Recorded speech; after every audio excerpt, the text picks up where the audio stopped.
Assalamualaikum warahmatullahi wabarakatuh. Selamat datang di video saya. Sebelumnya, perkenalkan nama saya Aldi Pratama, mahasiswa Agribisnis Universitas Maliku Saleh. Saat ini saya berada di semester 6 ya. Kemudian adapun tujuan membuat video ini adalah untuk memaparkan materi selanjutnya mengenai mata kuliah manajemen resiko bisnis, di mana video sebelumnya saya sudah menerangkan materi resiko dan manajemen resiko, kemudian terdapat kerangka kerja manajemen resiko. Nah, untuk selanjutnya saya akan membahas mengenai proses manajemen resiko. Tanpa memperpanjang waktu, mungkin di sini saya akan memaparkan materi mengenai proses manajemen resiko.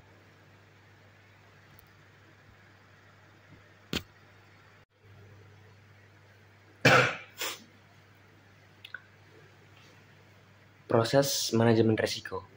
Proses manajemen resiko merupakan bagian yang penting dari manajemen resiko sebagai dasar penerangan atas prinsip dan kerangka kerja manajemen resiko yang dibangun pada organisasi. Sebagaimana diuraikan pada bab sebelumnya ya, itu manajemen resiko bertujuan untuk mengelola resiko sehingga kita bisa diperoleh kinerja hasil yang paling optimal. Risiko yang dihadapi oleh suatu organisasi juga harus dikelola agar organisasi bisa bertahan. Organisasi seringkali secara sengaja mengambil risiko tertentu karena melihat potensi keuntungan di balik risiko tersebut.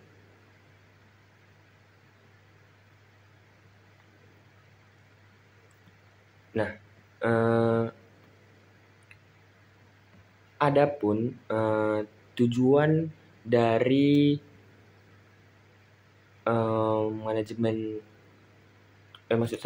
adapun tujuan dari manajemen risiko itu bertujuan untuk mengelola risiko sehingga kita bisa diperoleh kinerja hasil yang paling optimal.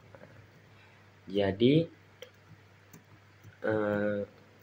organisasi yang seringkali secara sengaja mengambil risiko tertentu karena melihat potensi keuntungannya. Jadi ada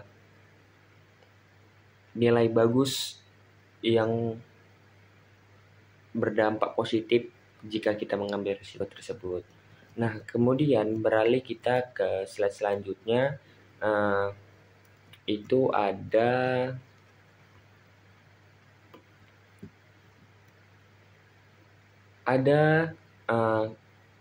seperti kerangka, namun di sini adalah proses penyusunan manajemen. Jadi nanti gambarnya akan saya tampilkan seperti ini. Nah, bisa dilihat di sini bahwa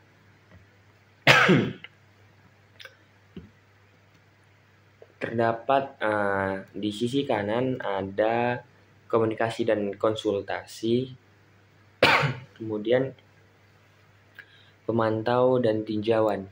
Jika teman-teman lihat di sini adalah gambarnya sama seperti yang saya tampilkan di video sebelumnya atau materi sebelumnya, di mana di kiri terdapat komunikasi dan konsultasi, kemudian di kanan terdapat pemantauan dan tinjauan. Kemudian di tengah itu terdapat penetapan suatu yang dimana ini sepertinya saling berkaitan ya. Kemudian di bawahnya lagi itu garis yang panah yang ke bawah menunjukkan penilaian resiko. Kemudian ada identifikasi resiko, kemudian analisis resiko, kemudian evaluasi resiko, dan perlakuan resiko. Nah, di video sebelumnya saya sudah menampilkan dan menjelaskan tentang proses manajemen resiko, di mana saya juga menerangkan gambar yang saya tampilkan ini. Nah, beralih lagi ke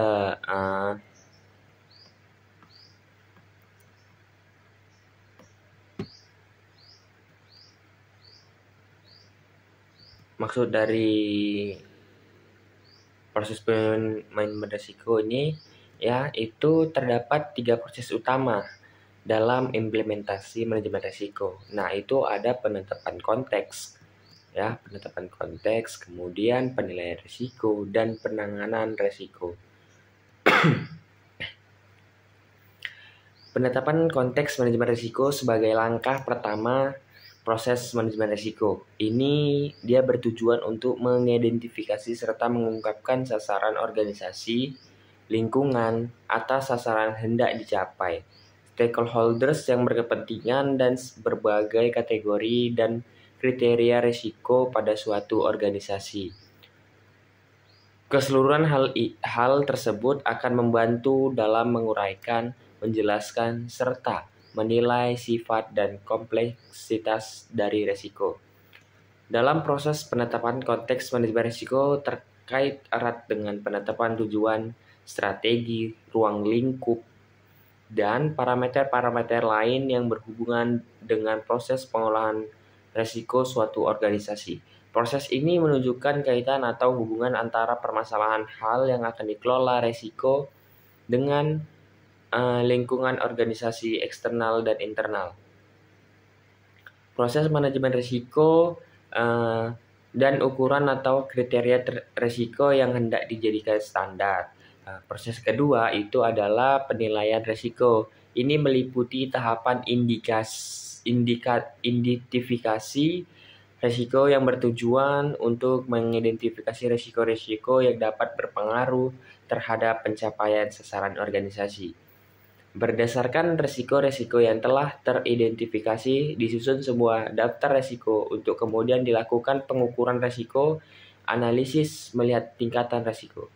Proses pengukuran risiko berupa analisis risiko yang bertujuan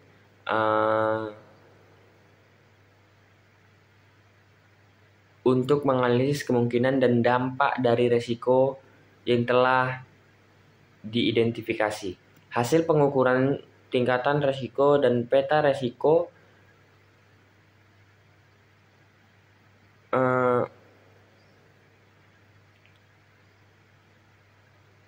merupakan gambaran sebaran risiko dalam suatu peta risiko.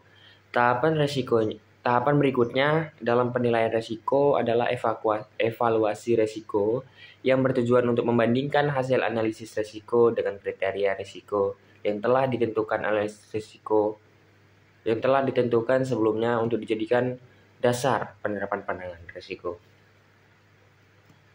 Nah, proses ketiga dalam proses manajemen risiko adalah penanganan risiko yang disusun dalam bentuk perencanaan mitigasi atau risiko-risiko yang merinci alternatif solusinya agar penanganan risiko dapat diterapkan secara efektif dan efisien. Beberapa alternatif penanganan risiko yang dapat diambil antara lain yang bertujuan untuk menghindari risiko, memitigasi risiko untuk mengurangi kemungkinan atau dampak, mentransfer risiko kepada pihak ketiga atau risk sharing, dan menerima risiko atau risk acceptance. Akhir dari ketiga tahapan proses tersebut dilengkapi dengan 2 proses pendukung penting lainnya, yaitu komunikasi dan konsultasi seperti yang saya sampaikan tadi. Kemudian untuk memastikan tersedianya dukungan yang memadai dari setiap kegiatan manajemen risiko dan menjadikan setiap kegiatan mencapai sasaran dengan tepat. Proses selanjutnya adalah memonitoring dan review yang bertujuan untuk memastikan bahwa implementasi manajemen risiko telah berjalan dengan perencanaan serta sebagai dasar untuk melakukan perbaikan secara berkala terhadap proses manajemen risiko. Proses monitoring dan review dilaksanakan melalui evaluasi dan pemeriksaan terhadap proses bisnis yang berjalan, serta melalui pelaksanaan audit manajemen risiko. Dalam hal ini, audit manajemen risiko dapat dilaksanakan baik melalui audit internal maupun eksternal untuk mendapatkan data mengenai kelemahan dari kebijakan manajemen yang sedang berjalan atau yang sudah disusun. Sehingga manajemen dapat melakukan perbaikan dan penyempurnaan terhadap kebijakan manajemen risiko.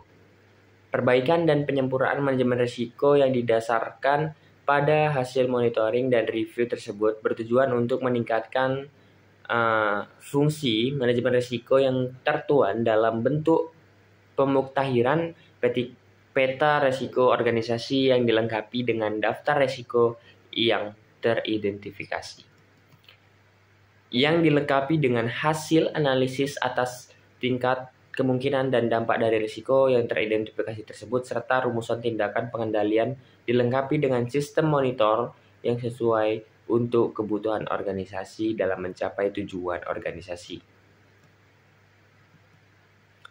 Proses pendukung lainnya dalam penerapan manajemen risiko adalah komunikasi kepada manajemen dan unit-unit kerja organisasi, sehingga setiap individu dalam organisasi memahami atas kesadaran risiko, budaya risiko, kematangan risiko. Proses komunikasi ini dilaksanakan sebagai upaya untuk mengukur kesiapan organisasi dalam mengatasi risiko dan untuk mengevaluasi penerapan manajemen risiko tersebut. Diharapkan dengan adanya fungsi manajemen risiko yang terkelola dengan baik di setiap unit kerja dapat mendukung penerapan good corporate governance di dalam organisasi secara keseluruhan. Karena sejatinya fungsi manajemen risiko bertujuan untuk mendorong dan mendukung pengembangan pengelolaan risiko usaha organisasi dengan penerapan prinsip-prinsip kehati-hatian, akuntabilitas, dan bertanggung jawab sejalan dengan prinsip-prinsip tata kelola organisasi.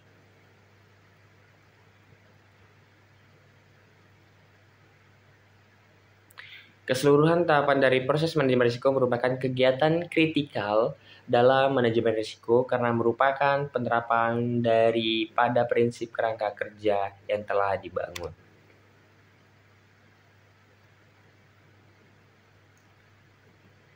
Kita beralih ke slide selanjutnya. Itu secara terperinci, proses manajemen risiko adalah sebagai berikut. Yang pertama itu ada proses manajemen risiko, komunikasi dan di poin pertama ada komunikasi dan konsultasi. Ini membantu stakeholders yang relevan dalam memahami risiko sebagai dasar dalam membuat keputusan dan alasan dilakukannya suatu aksi yang diperlukan. Komunikasi akan meningkatkan kesadaran dan pemahaman risiko. Sementara konsultasi mencakup umpan balik atau feedback dan informasi yang diperoleh untuk mendukung dalam pengambilan keputusan. Komunikasi harus memfasilitasi secara faktual, tepat waktu, relevan, akurat, dan dapat dimengerti. Pertukaran harus memperhatikan kerahasiaan dan integritas informasi termasuk hak cipta individu. Nah, bentuk komunikasi dan konsultasi itu antara lain rapat berkala, rapat insidental, focus group discussion atau FGD, dan fokus forum pengelolaan risiko.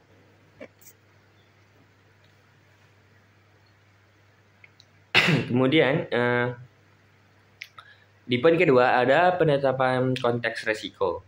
Nah, ini bertujuan untuk mengidentifikasi dan mengungkapkan sasaran organisasi, lingkungan di mana sasaran hendak dicapai, stakeholders yang berkepentingan, dan beragam kriteria risiko, di mana hal-hal ini akan membantu mengungkapkan dan menilai sifat dan kompleksitas dari risiko.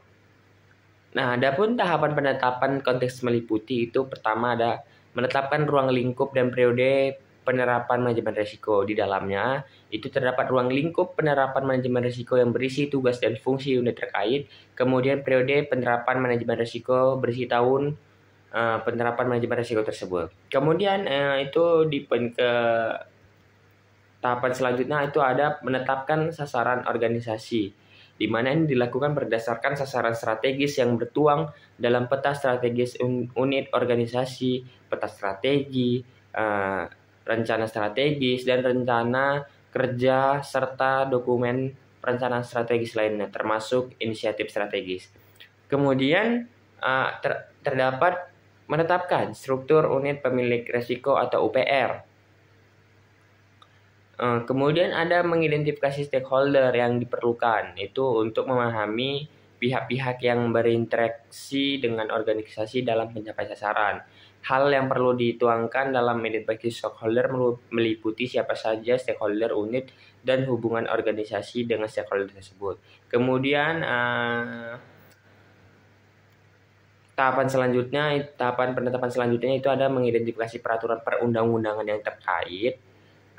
Kemudian ada lagi menetapkan kategori risiko. Ini diperlukan untuk menjamin agar proses identifikasi, analisis, dan evaluasi risiko dilakukan secara komprehensif.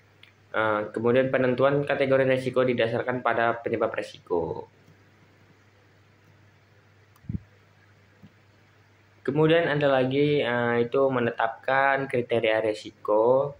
Ini disusun pada awal penerapan proses manajemen risiko dan harus ditinjau ulang secara berkala serta disesuaikan dengan perubahan kondisi organisasi.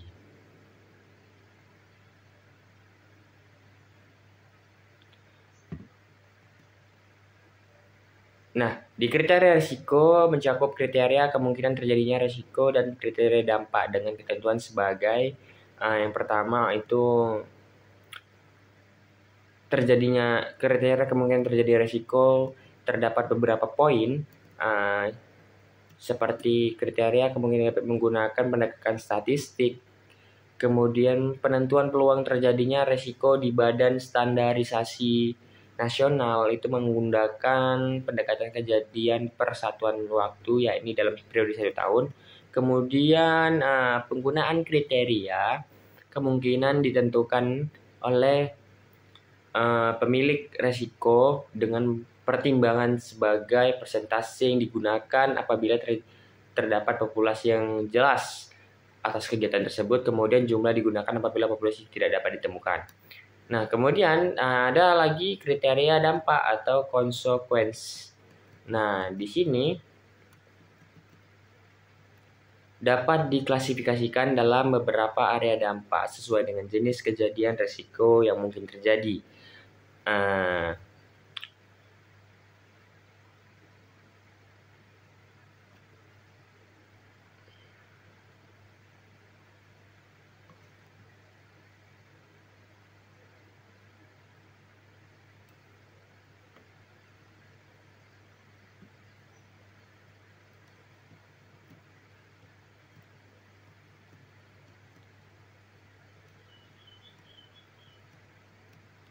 Nah, adapun area dampak yang terdapat di organisasi itu dia meliputi seperti fraud, penurunan reputasi, kemudian sanksi pidana, kecelakaan kerja, gangguan terhadap pelayanan organisasi, kemudian penurunan kinerja.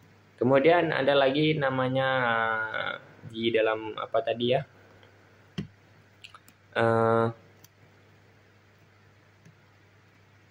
Tahapan penetapan itu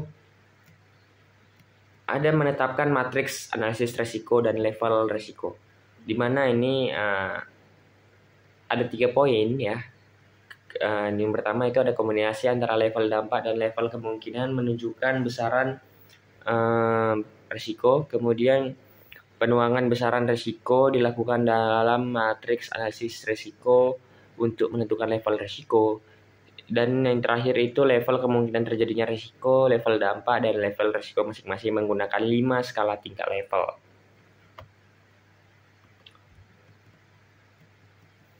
Nah, di sini kita beralih slide selanjutnya di mana terdapat tabel matriks analisis risiko.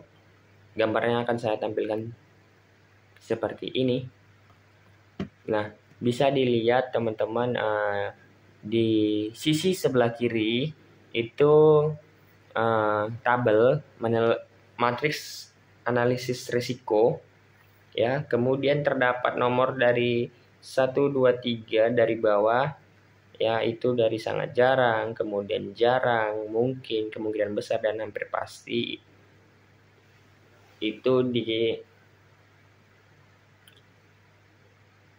di baris kolom, maksud saya itu berada di kolom matriks analisis resiko yang nomor-nomor tadi. Kemudian di dalamnya terdapat baris level kemungkinan, ya, itu ada 5 baris. Kemudian kita lihat di sini ada kolom level dampak 1, 2, 3, 4, 5 dari tidak signifikan, kecil, sedang, besar, dan kontras drop.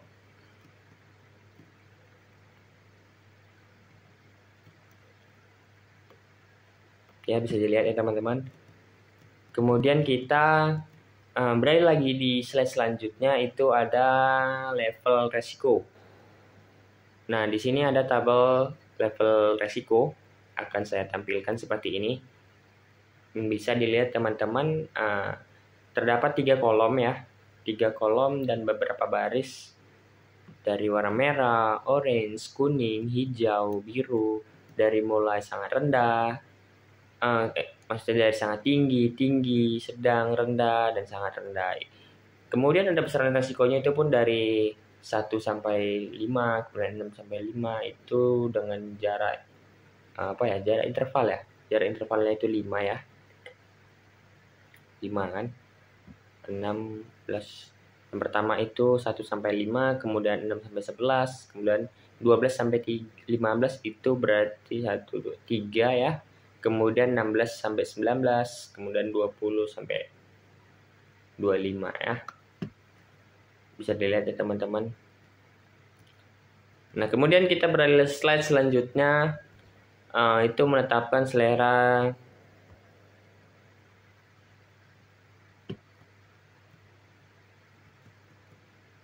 resiko.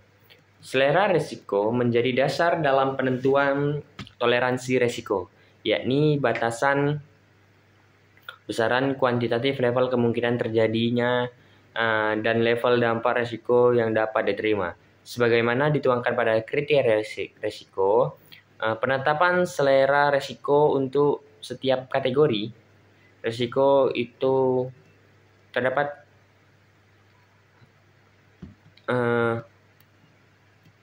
3 poin. Yang pertama adalah resiko pada level rendah dan sangat rendah dapat diterima dan tidak perlu dilakukan proses mitigasi resiko. Kemudian, resiko dengan level sedang hingga sangat tinggi harus ditangani untuk penurunan level resikonya. Kemudian, selera resiko tersebut digambarkan yang dapat dilihat pada gambar yang tadi, ya. Kan itu tadi saya ada ini, ya, ada 5 tahapan atau 5 baris yang sangat rendah, kemudian sedang, tinggi, sangat tinggi, ya kan, baru terdapat ada gambar-gambar di sebelahnya itu ada merah, orange, kuning, hijau, dan biru. Gambarnya tadi udah saya tampilkan, ya. Nah,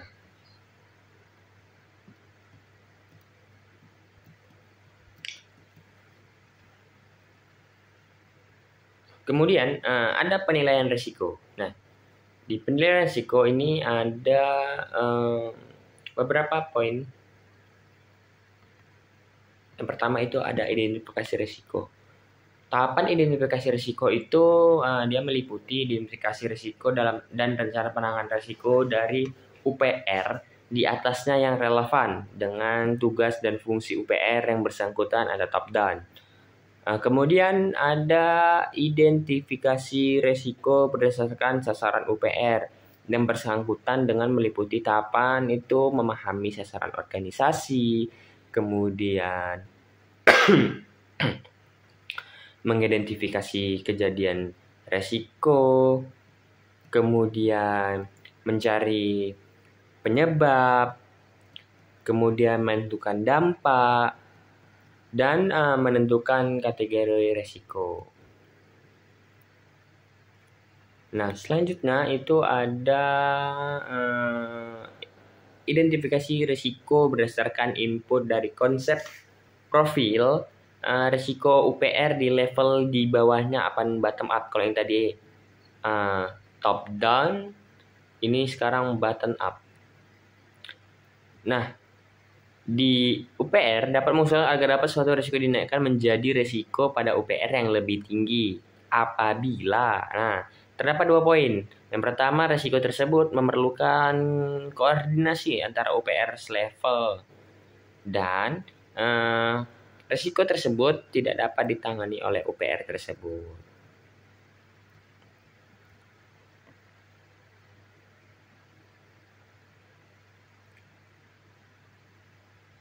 Kemudian di penilaian risiko itu ada lagi tahap poin selanjutnya itu analisis risiko, di mana terdapat tahapan lagi di analisis risiko ini itu seperti menginterisasi sistem pengendalian internal yang telah dilaksanakan. Kemudian sistem pengendalian internal mencakup perangkat manajemen yang dapat menurunkan tingkat kerawanan atau level risiko dalam rangka pencapaian sasaran organisasi. Kemudian ada sistem pengendalian internal dapat berupa standar operasional atau SOP, pengawasan melekat, review berjenjang regulasi, dan pemantauan rutin yang dilaksanakan terkait risiko tersebut. Kemudian yang ketiga itu mengestimasi level kemungkinan risiko. Estimasi level kemungkinan risiko dilaksanakan dengan mengukur peluang terjadinya risiko dalam 1 tahun setelah mempertimbangkan sistem pengendalian internal yang dilaksanakan dan berbagai faktor atau isu terkait risiko tersebut. Estimasi juga dapat dilakukan berdasarkan analisis atau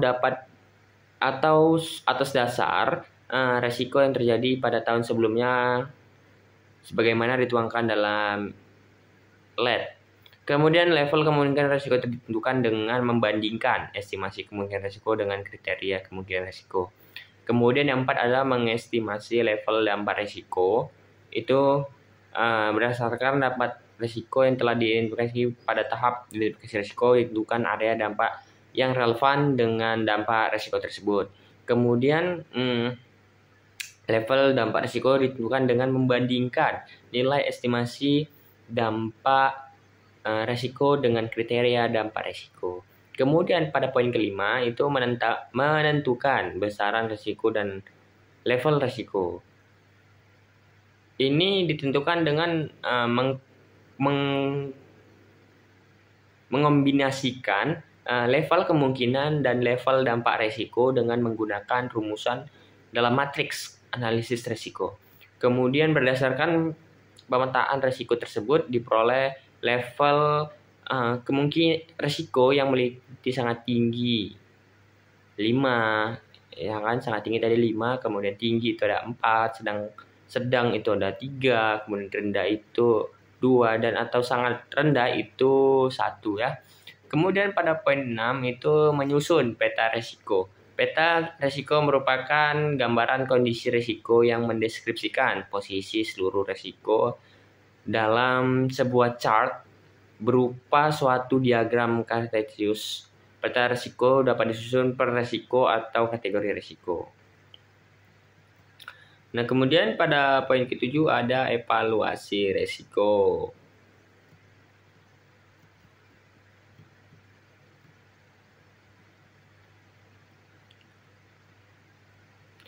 Nah, di evaluasi risiko sendiri itu terdapat beberapa poin seperti menyusun prioritas risiko berdasarkan besaran risiko dengan ketentuan itu pertama besaran risiko tertinggi terdapat prioritas paling tinggi maksud saya. Kemudian apabila terdapat lebih dari satu risiko yang memiliki besaran risiko yang sama, maka prioritas risiko ditentukan berdasarkan urutan area dampak dari yang tertinggi hingga terendah sesuai kriteria dampak. Kemudian apabila masih terdapat lebih dari satu risiko yang memiliki besaran dan area dampak yang sama, maka prioritas risiko ditentukan berdasarkan urutan kategori risiko yang tertinggi hingga terendah sesuai dengan risiko. Nah, kemudian apabila masih terdapat lebih dari satu risiko yang memiliki sasaran, area dampak, dan kategori yang sama, maka prioritas risiko ditentukan berdasarkan judgement pemilik risiko. Kemudian ada menentukan risiko utama, itu risiko yang berada di luar area penerimaan risiko dan diperlukan ditangani baik risiko yang merupakan hasil penurunan dari UPR di atasnya maupun risiko lainnya. Disebut dengan risiko utama jika level risiko berada pada area penerimaan risiko, maka risiko tersebut tidak perlu ditangani. Kemudian setiap risiko utama memiliki suatu ukuran yang memberikan informasi sebagai sinyal awal tentang adanya peningkatan besaran risiko yang disebut indikator risiko utama atau IURU ya.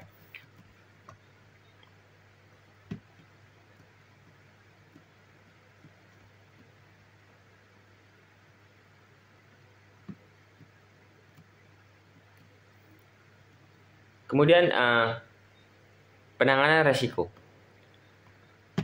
Penanganan risiko, tahapan itu ada satu, memiliki opsi penanganan risiko yang akan dijalankan. Opsi penanganan risiko itu dapat berupa mengurangi kemungkinan terjadinya risiko, yaitu penanganan terhadap penyebab risiko agar peluang terjadinya risiko semakin kecil. Kemudian menurunkan dampak terjadinya risiko, yaitu penanganan terhadap dampak risiko apabila risiko terjadi agar dampaknya semakin kecil. Kemudian mengalihkan risiko, yaitu penanganan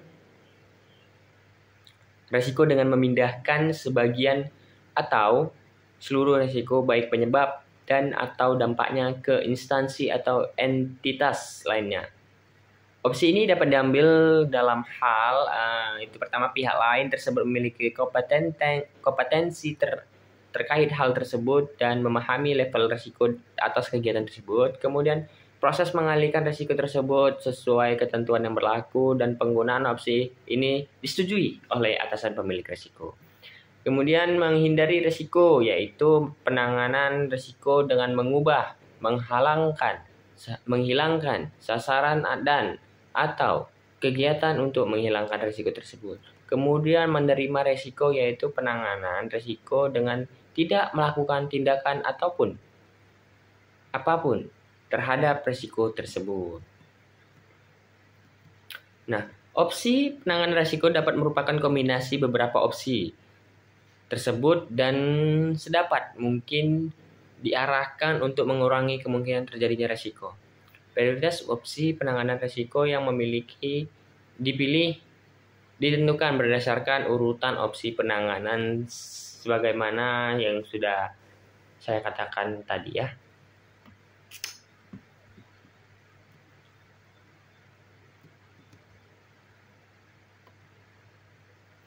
Baik, kita ke slide selanjutnya, itu ada penyusunan rencana tidak penanganan risiko atau RTP.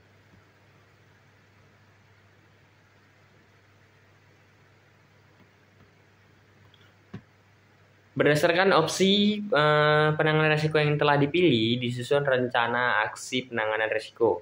Rencana aksi penanganan risiko terdiri dari rencana aksi penanganan risiko berupa rencana tindakan penanganan atau RTP yang diturunkan dari unit organisasi yang lebih tinggi dan yang ditetapkan pada unit organisasi tersebut. RTP bukan merupakan pengendalian internal yang sudah dilaksanakan. Dalam hal penanganan risiko yang telah dilaksanakan tidak dapat menurunkan level risiko, maka diperlukan penetapan RTP yang baru. Pemilihan RTP tersebut mempertimbangkan biaya dan pemanfaatan atau nilai tambah yang diberikan bagi organisasi.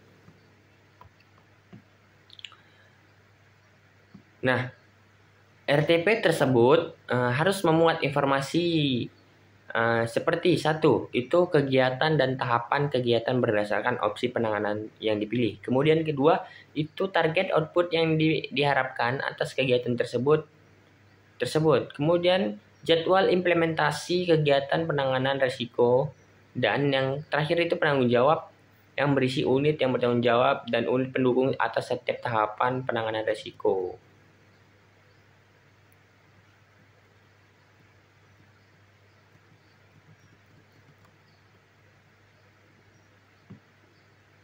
Nah, penanganan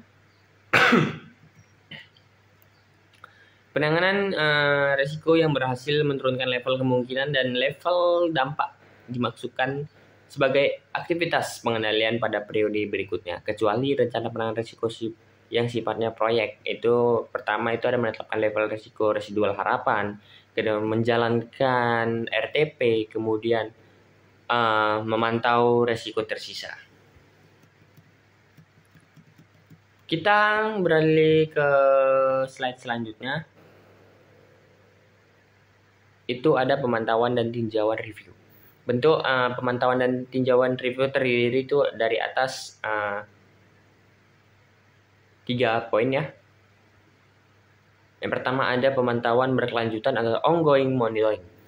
Unit pemilik risiko secara terus-menerus melakukan pemantauan atas seluruh faktor-faktor yang mempengaruhi risiko dan kondisi lingkup organisasi apabila terdapat perubahan organisasi yang direncanakan atau lingkungan eksternal yang berubah, maka dimungkinkan terjadi perubahan dalam pertama itu ada konteks organisasi, kemudian kedua ada risiko yang terjadi atau tingkat prioritas risiko, kemudian yang ketiga sistem pengendalian sistem dan penanganan risiko. Nah, dalam hal ini terjadi perubahan yang signifikan, dimungkinkan dilakukan penilaian ulang atas profil risiko. Pemantauan dilakukan secara harian dan menjadi bagian dalam proses bisnis organisasi. Kemudian poin yang kedua adalah pemantauan berkala. Ini pemantauan berkala dilakukan secara triwulan, yaitu pada bulan April, Juli, Oktober, dan Januari pada tahun berikutnya. Pemantauan triwulan dilakukan untuk pemantauan pelaksanaan rencana aksi penanganan risiko, analisis status indikator risiko utama, serta tren perubahan besaran atau level risiko. Kemudian jumlah koordinator risiko yang diwajibkan hadir pada setiap rapat pemantauan risiko minimal 50% dari seluruh koordinator risiko. Kemudian pada poin ketiga ada tinjauan atau review. Ini pelaksanaan review terdiri dari 2 jenis, yaitu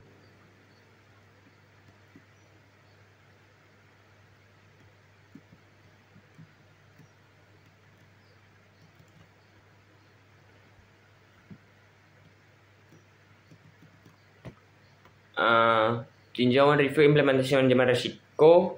Ini bertujuan untuk melihat kesesuaian pelaksanaan dan output seluruh proses manajemen risiko dengan ketentuan yang berlaku. Review ini dilaksanakan oleh Yuki dan pengelolaan risiko sesuai kewenangannya. Kemudian review tingkat kematangan penerangan manajemen risiko atau TKPMR. Ini bertujuan untuk menilai kualitas penerapan manajemen risiko. Review dapat dilakukan pada seluruh tingkatan unit penerapan manajemen risiko, yaitu badan, kementerian atau lembaga, atau unit eselon 1 dan unit eselon 2. Review ini dilaksanakan oleh inspektorat. Kemudian ada audit manajemen risiko. Itu audit manajemen risiko dilakukan untuk inspektorat sebagai auditor internal organisasi. Audit meliputi kepatuhan terhadap ketentuan manajemen risiko dan lingkungan organisasi dan meninjau efektivitas serta kesesuaian perlakuan risiko yang ada.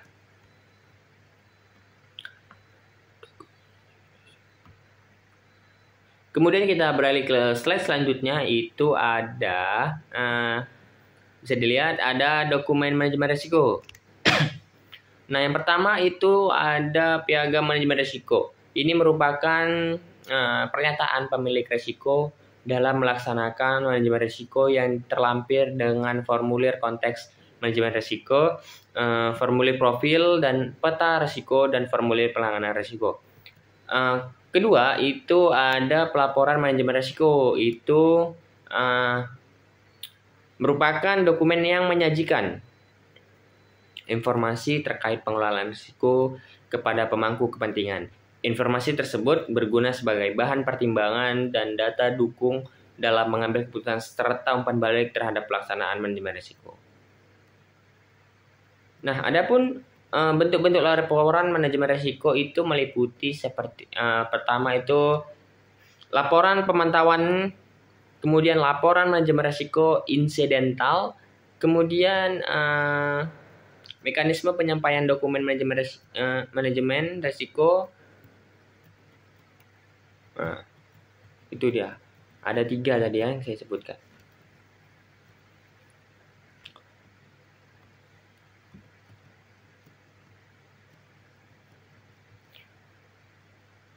Kemudian kita beralih ke slide selanjutnya, itu ada peran audit dalam proses manajemen risiko. Nah, hubungan antara kegiatan manajemen risiko dan internal audit merupakan hubungan yang timbal balik dan tak terpisahkan. Sebagaimana telah dijelaskan tadi, manajemen dan risk owner berperan dalam mengidentifikasi, mengkaji, dan mengelola risiko. Internal audit di sisi lain mempunyai peran untuk memberikan keyakinan kepada pemimpin, komite manajemen risiko, dan unit-unit terkait atas efektivitas sistem manajemen risiko, guna meyakinkan bahwa risiko organisasi utama telah dikelola secara baik dan sistem pengendalian internal telah berjalan dengan efektif. Standard of Professional Practice of Internal Auditing menyatakan bahwa internal audit dalam kaitan penggunaan metodologi audit berbasis risiko harus mempertimbangkan penilaian risiko ditingkatkan.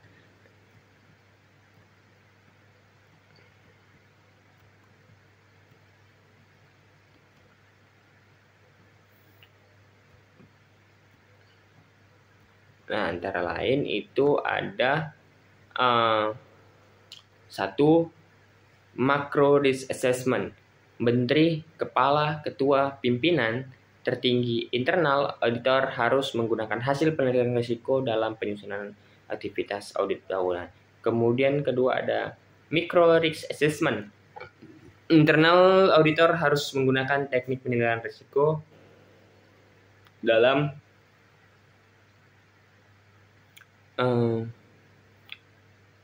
merencanakan setiap penugasan audit. Nah, dalam manajemen risiko pemerintah terdapat proses penilaian risiko atau risk assessment yang bertujuan untuk mengidentifikasi pengukuran dan penentuan risiko signifikan dari risiko. Penilaian risiko makro atau macro risk akan menghasilkan daftar risiko dan peta risiko. Peta risiko merupakan acuan bagi internal audit dalam penyusunan rencana program kerja audit tahunan, sehingga fokus audit menjadi lebih terarah dan sumber daya yang terbatas dapat diarahkan ke area layak audit dengan bobot risiko tinggi.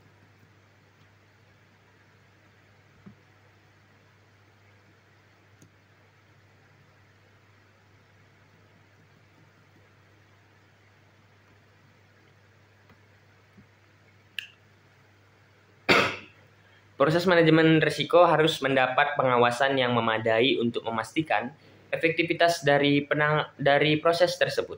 Sesuai dengan tata kerja organisasi unit pemerintah, fungsi pengawasan terhadap efektivitas pelaksanaan manajemen risiko merupakan tanggung jawab dari pemimpin instansi, dalam hal ini dibantu oleh komite manajemen risiko.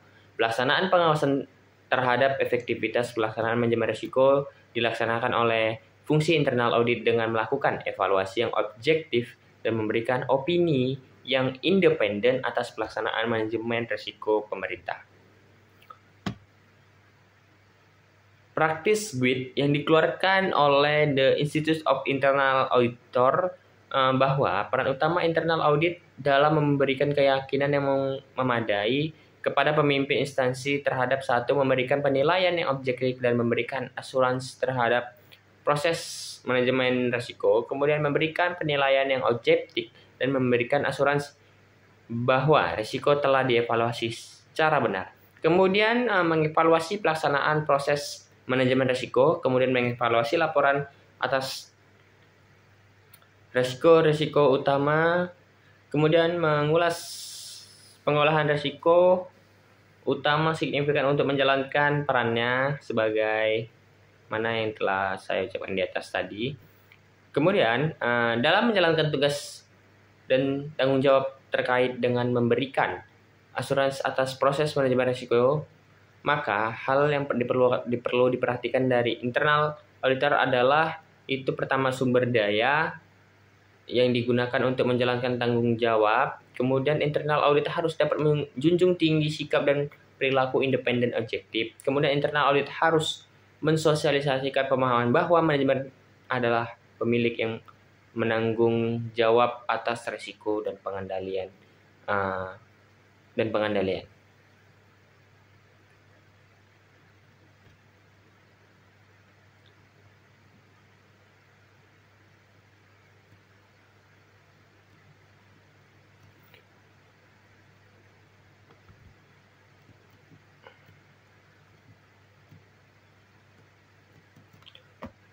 Kemudian ada hal-hal yang tidak dibolehkan dilakukan oleh internal audit adalah itu pertama itu penentuan risk atas risiko-risiko pemerintah, kemudian penentuan proses manajemen risiko, kemudian pengambilan keputusan atas tindak lanjut terhadap risiko, kemudian menindaklanjuti risiko dengan mengatasnamakan manajemen, kemudian memegang tanggung jawab terhadap manajemen risiko.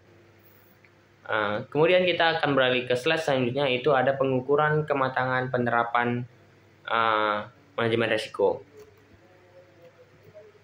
Pengukuran terhadap tingkat kematangan penerapan manajemen risiko berguna dalam memperoleh gambaran sejauh mana organisasi menentukan, menilai, mengelola, dan memantau risiko. Sebuah model kematangan adalah cara terstruktur mengamati aspek manajemen risiko dalam organisasi dengan efektif. Salah satunya maturity model yang digunakan dengan Enterprise Risk Management atau ARM adalah suatu proses berkesinambungan yang melibatkan seluruh bagian pengelola risiko pada suatu organisasi dalam kerangka kerja aspek fungsional dan teknologi. Kemudian Risk dan Insurance Management Society atau RIMS adalah budaya, proses, dan alat ukur untuk mengidentifikasi peluang, strategi, dan mengurangi ketidakpastian. Kerangka kerja ini menetapkan metode dan konsultasi dengan berkaitan dengan risiko penting untuk mencapai tujuan bisnis organisasi. Kemudian kita beralih ke slide selanjutnya, itu ada atribut pengukuran dalam RIMS terdiri dari 7 pandangan.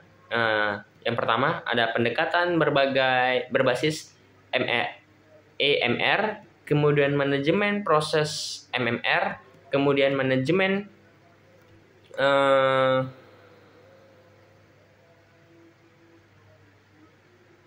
proses MMR, kemudian manajemen selera risiko, kemudian akar penyebab disiplin, kemudian mengungkapkan risiko,